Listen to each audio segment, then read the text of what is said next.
Buenos días. Yo, como soy ya de otra generación un poco anterior, lo de hablar de pie y moviéndome y todas estas cosas todavía no lo tengo controlado.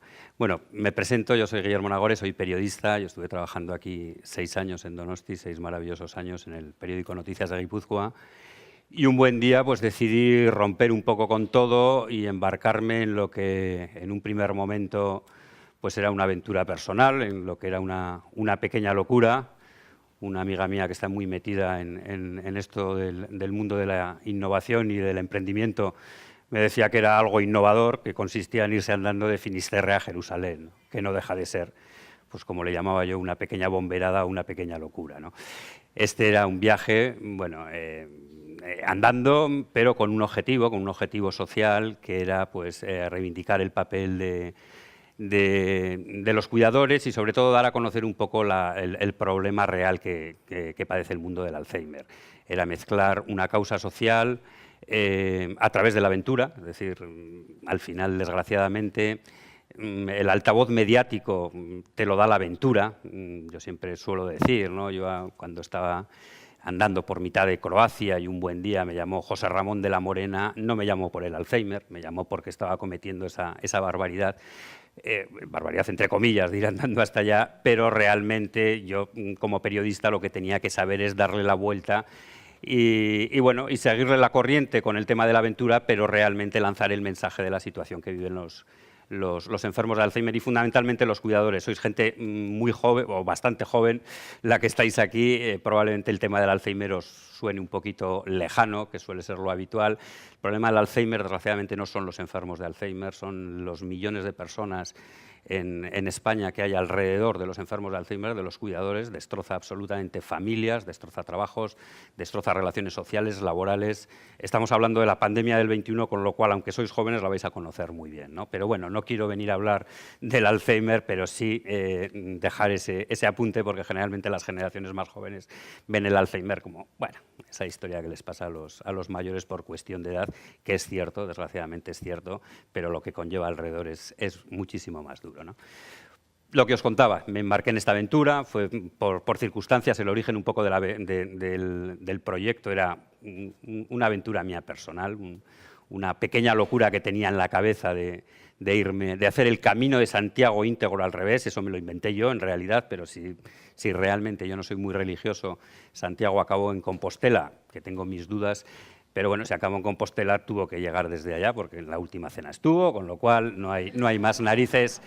Y bueno, me apañé una especie de camino alternativo, porque obviamente no hay referencias, hay en la parte española, en la parte francesa, algo en la parte italiana, pero no hay muchas referencias del camino. A partir de ahí pues ya fui por carreteras. Tengo que decir que llegué, no soy de Bilbao, soy de Pamplona, llegué hasta Sarajevo andando. No pude llegar más, pues porque al final tenía el dedo de un pie destrozado, literalmente destrozado. Me tuvieron que operar en Croacia y después me tuvieron que operar en Zarauz. Por cierto, me operó un podólogo de Zarauz que había seguido la aventura a través de redes sociales y tal, y me operó gratis. Y me dijo, Guillermo, no tenía solución lo de tu dedo, o sea, tenías al final el dedo desplazado de andar 4.000 kilómetros, de andar 4.000 kilómetros y punto. Como me suele decir un amigo, Guillermo, si los de la Volkswagen venden tantos coches es por algo, no le des más vueltas, ¿no? Entonces, bueno, y desde Sarajevo hasta Jerusalén sí que cogí autobuses por la parte, el camino, bueno, os lo cuento rápidamente, el camino empezó en Finisterre hasta Santiago, cogí la costa norte, porque yo hace 10 años hice el camino de Santiago tradicional, toda la costa cantábrica, absolutamente precioso, pasé por Guipúzcoa sin llover, maravilloso y además inédito para mí. La verdad es que el apoyo que me dio la gente del Alzheimer de Guipúzcoa fue extraordinario.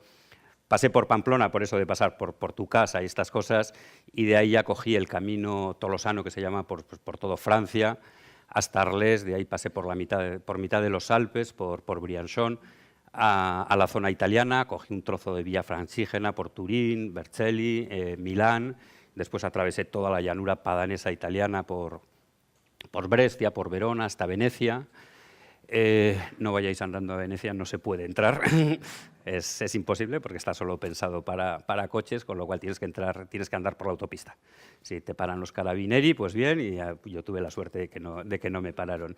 Yo había estado en Venecia y la verdad es que resulta mucho más satisfactorio llegar a Venecia andando desde tu casa que en avión. De Venecia subí hacia el norte, hacia Trieste. De ahí crucé por Eslovenia, un país precioso, y de ahí cogí la costa croata, por Rijeka, Split, hasta el sur de Croacia, y de ahí atravesé lo que fueron mis últimas etapas andando, pero desde mi punto de vista, las más impresionantes, que fueron las etapas de Bosnia-Herzegovina, por la zona de Mostar, de Jablanica, de Konjic hasta Sarajevo, ¿no? Bosnia es un país muy parecido al País Vasco, en montes, unos sitios preciosos, pero tienes que andar por las carreteras porque tienen todos los bosques minados a día de hoy. El 80% de la superficie de Bosnia sigue minada, con lo cual tienen un montón de muertes, fundamentalmente niños, con las minas. Y después hay un problema añadido en Bosnia, y es un país de creencias musulmanas, entre comillas, porque la verdad es que tampoco es que sean muy practicantes, pero no tienen costumbre de tener perros, ¿no? Como tenemos nosotros, con lo cual los tienen sueltos. Y como ahora quieren entrar en la Unión Europea, hay una directiva de la Unión Europea que prohíbe matar a los perros, que es lo que se hacía antes cuando había sobrepoblación de perros en nuestros pueblos, ¿no? Con lo cual estás andando por las carreteras y cada 500 metros te aparecen perros salvajes hambrientos, ¿no? La verdad es que el miedo que pasé en el viaje lo pasé en Bosnia, pero es un sitio realmente encantador, ¿no? A partir de ahí, de Bosnia, pasé a la zona serbo-bosnia, ya en autobús y en tren, a la zona serbo-bosnia, después a Serbia. De Serbia bajé a Macedonia, de Macedonia hasta Salónica, en Grecia. Cogí por la costa mediterránea hasta la frontera con Turquía, de ahí fui a Estambul, crucé todo Turquía hasta Antalya y de ahí ya cogí un avión hasta Tel Aviv, en donde de Tel Aviv a Jerusalén volví a andar, y además volví a andar acompañado de familiares guipuzcoanos de enfermos con Alzheimer, y acabé pues, en la ciudad santa de Jerusalén la aventura, ¿no? Este fue un poco el trayecto, al final 6.086 kilómetros y 4.000 de ellos a pie y el resto pues, como buenamente pude. Lo que os quería comentar, porque bueno, realmente no sabía muy bien de qué hablar en este tema, y yo era un periodista clásico, por decirlo de alguna manera, ¿no? Un periodista de papel, para que nos entendamos, de redacciones de que si hay tabaco y whisky mejor todavía, ¿no? Es decir, a los periodistas nos llegó pues todo este tema de Internet, nos parece una intromisión, es un error. Yo creo que como todo en esta vida son actitudes mentales, ¿no? Al final lo que importa es el fondo, no el soporte, y los periodistas por narices nos tendremos que acostumbrar. Pero yo me metí en este mundo pues, bueno, de las nuevas tecnologías, de las redes sociales y todo esto a raíz de este viaje, ¿no? Porque necesitaba una difusión y era la difusión barata pues porque no había dinero ni había presupuesto. Yo hace año y medio antes de salir del viaje no tenía teléfono listo, tenía un teléfono normal y punto. Entonces, bueno, de hecho la gente que me ha acompañado en este proyecto y que ha estado por detrás, me tomaban a mí como un experimento. Dice, bueno, si Guillermo consigue mandar historias y no sé qué y tal, yo creo que al final no es tan difícil, ¿no? Pero a lo que voy es la capacidad o la fuerza que pueden tener las redes sociales en la difusión de una causa, pues en este caso solidaria, una causa social, ¿no? No os digo nada nuevo si os hablo del ciberactivismo social, que conoceréis muchos de vosotros mejor que yo, cuando estamos hablando de todas las historias del 15M o de todo esto, pues bueno, pues estamos hablando de esto, o de las primaveras árabes o supuestas primaveras árabes, ¿no? Al final hay un mundo ahí que realmente yo creo que no sabemos hasta dónde va, pero lo que tenemos muy claro es que tenemos que estar allá, ¿no? Mi experiencia en el viaje con las redes sociales, bueno, pues mi experiencia con el viaje en las redes sociales es que la difusión real del viaje y al final de la causa que motivaba el viaje, pues ha tenido muchísimo más eco gracias a esas redes sociales. Al final se creó una comunidad que a mí me llegó a desbordar, yo igual andaba 8 o 9 horas con la mochila al hombro, que vas con 15 kilos en la mochila, porque tienes que llevar el ordenador para escribir en el blog, para no sé qué, para todas estas historias. Y de verdad que no os miento si os digo que yo andando descansaba, porque es que era llegar y tenía que estar 4 horas con el móvil como los adolescentes respondiendo mensajes, el Facebook, el Twitter y lo otro, ¿no? Pero era, bueno, al final lo que estaba haciendo, yo estaba viendo que estaba teniendo muchísima más repercusión, que cada vez tenía más repercusión y había que aprovechar el tirón. O sea, vamos a aprovechar esto pues como se pueda, ¿no? Con lo cual era obligatoria estar en todos estos aspectos. Las redes sociales en el viaje pues me valieron, no lo sé, desde puras anécdotas que os puedo contar, como por ejemplo llegar un día a Laredo destrozado y escribir pues una chorrada de... Al final se mezclaba un poco viaje, aventura, cachondeo, bueno, pues era un poco para que la gente se enganchase, no sé si escribía algo, joder, necesito que una ucraniana me dé un masaje, no sé, escribía algo similar, ¿no? Porque llegaba muy roto. Bueno, pues a los 5 minutos me llamó al móvil un chico de Laredo, no era ucraniana, era un chico de Laredo, bueno, pues que pasaba por donde estaba pues para darme un masaje, ¿no? Porque lo había puesto en el grupo de Facebook, estaba siguiendo el viaje y bueno, pues automáticamente eso. Yo en Italia, por ejemplo, dormí todos los días alojado en casas, en todo tipo de lugares, gracias a las redes sociales. Se creó un grupo en Facebook que lo empezaron creando pues los colegas, 50, ahora en este momento hay 2.700 personas en ese grupo y bueno, yo no conocía a nadie, yo llegué a Bérgamo, me trataron allá como un rey y a partir de Bérgamo hasta Trieste me crearon una red como la red esta de la resistencia francesa contra los nazis, absolutamente igual. O sea, había una chica que era Rosángela Rossi Crespolini que me mandaba a las 12 del mediodía un mensaje, Guillermo, ¿a dónde llegas? Pues a Brescia, pues vía Roma 12 te está esperando Sandra Piazza. Entonces yo llegaba allá, el peregrino, no sé qué, tal. Te daban de comer, te daban la cama y seguías. Y eso fue a través de las redes sociales, ¿no?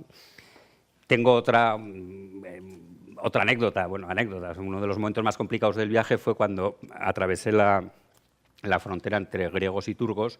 Los griegos están enfadados con todo el mundo y los turcos están enfadados con todo el mundo, con lo cual es una frontera de locos. La pasé andando de 5 kilómetros a través del río Hebrán y los soldados turcos con las metralletas y los controles. Bueno, perdí el pasaporte. Yo no sé si lo perdí o me lo robaron, porque de ahí cogí un taxi hasta el primer pueblo. El caso es que desapareció el pasaporte. El problema es que yo ya había quedado en Tel Aviv con la gente guipuzcoana que iba a acompañarme en las últimas etapas, ¿no? Entonces, yo necesitaba un pasaporte. Lo que te puede hacer, fui al consulado de Estambul, primero pasé, no perdáis el pasaporte en Turquía, de verdad, no perdáis el pasaporte en Turquía porque tuve que pasar por 6 comisarías para conseguir la denuncia. No quieren, aunque te roben el pasaporte, no te han robado, ya está, no te quieren hacer nada para que no le suban las estadísticas, porque también están intentando en la Unión Europea, entonces quieren tener las estadísticas bajas y tienen un problema mayor, es que tienen un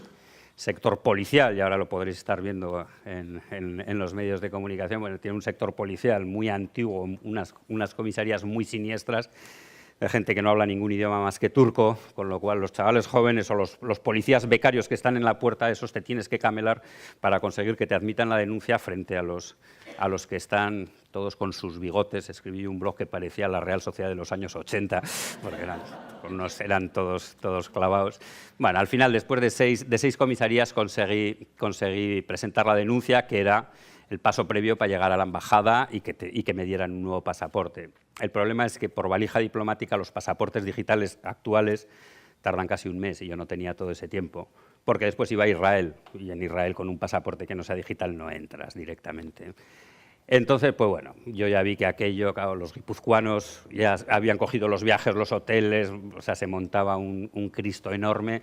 Y escribí en Twitter, ya para entonces había muchísima gente siguiendo la historia del viaje a través de todos los...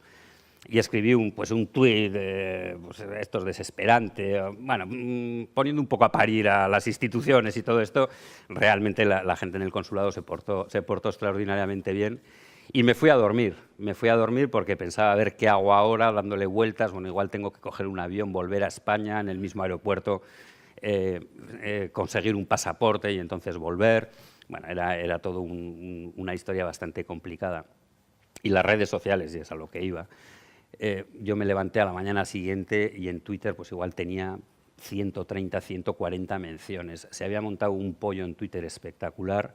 habían empezado a llamar diputados navarros, el gobierno vasco, la delegación del gobierno en Navarra.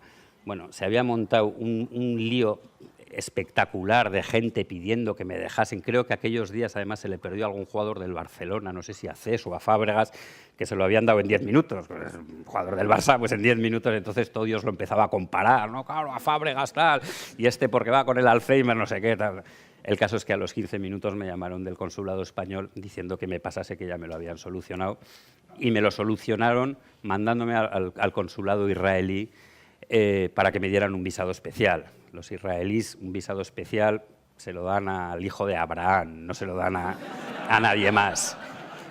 Y aquello, pues bueno, pues conseguí que me diesen ese visado especial y bueno, con mi pasaporte, con el pollo que monté, como me decían, pues bueno, pues conseguí entrar sin ningún problema a Israel, que había estado en otra ocasión en Israel, que siempre tienes problemas, y ahí no tuve ningún problema. Y al final fue la repercusión y la fuerza de las redes sociales. A lo que voy es que en cualquier causa, y creo además que las causas sociales o las causas solidarias, realmente la importancia de las nuevas tecnologías, del emprendimiento, de todo esto nuevo que se está moviendo, es fundamental. Lo hemos visto en momentos anteriores, lo estamos viendo ahora, se está cociendo mucho ahí y bueno, tiene la facilidad de que al final es un soporte relativamente barato para otros soportes de difusión pública, como eran los antiguos, de donde vengo yo, ¿no? Los medios de comunicación tradicionales, y yo creo que es fundamental para cualquier tipo de activismo social o de ciberactivismo, como le queráis llamar, pues bueno, pues todo el uso de las redes sociales. Yo ya os digo, yo cuando empecé había un grupo en Facebook, eran 80 personas, ahora hay 2.700 personas, muchos se metían por el tema de la aventura durante el viaje, entonces había que jugar con esa mezcla de temas serios y de temas ligeros, ¿no? de bromas cuando estás perdido en un hotel en Jablanica con temas más serios, pues cuando entrevistas a una persona y te cuentan pues como un señor de 75 años, con 75 años, por ejemplo, pues bueno, pues un buen día se fue, se apuntó al gimnasio a hacer pesas con los chavales de 20 años a musculación, ¿no? Y cuando le preguntaron que por qué se apuntaba al gimnasio para hacer musculación, pues les contestaba que era para cuidar a Isabel, ¿no? Isabel era su mujer, que estaba enferma de Alzheimer en situación terminal. La gente en situación terminal de Alzheimer puede estar 2 años postrada en la cama, pero hay que levantarles para cuidarles, para asearles, para cualquier historia. Y este hombre tenía 75 años, lo cual estaba perdiendo fuerzas y, bueno, ni corto ni perezoso, pues se fue al gimnasio y con los chavales de 20 años, evidentemente pasó a ser el rey del gimnasio a raíz de entonces. Pues con 75 años estuvo 5 años todos los días haciendo musculación pues para poder cuidar a su mujer, ¿no? Entonces tienes que mezclar lo que es un poco lo más ligero, lo más mundano, las batallas del pasaporte en Estambul o de las ucranianas y los masajes con la parte más seria de la reivindicación social, y ese era un poco el objetivo del proyecto. Y yo voy a acabar, porque no sé qué más contaros. A mí me hubiese gustado más preguntas y estas cosas, y así hablo menos. Yo soy un poco vago, aunque haya andado 4.000 kilómetros, soy un poco vago de naturaleza. Nada más, muchísimas gracias.